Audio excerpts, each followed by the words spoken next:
नमस्ते दोस्तों, marble flooring Jitendra Sharma में आपका स्वागत है। आज के वीडियो में आपको एक काउंटर टॉप की डिज़ाइन बताऊंगा। आप देखिए काउंटर टॉप की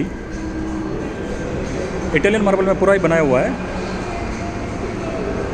आप एक आइडिया ले सकते हैं। यहाँ पे 45 डिग्री कट कर रखा है और ये देख सकते हैं आप ये चीज़। और जो ये काउंटर टॉप बना हुआ है ये आप देख सकते हैं, ये कंपनी का नाम है मार्बल का। इनके पास ऑल टाइप के आपको स्टोन मिल जाएंगे इटालियन मार्बल।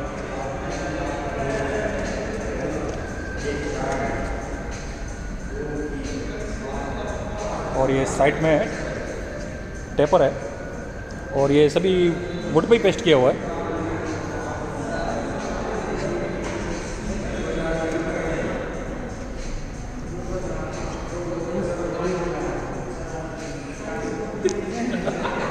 एक आप आइडिया ले सकते हैं इसके लिए कि अगर आप कभी भी टेबल टॉप बनाते हैं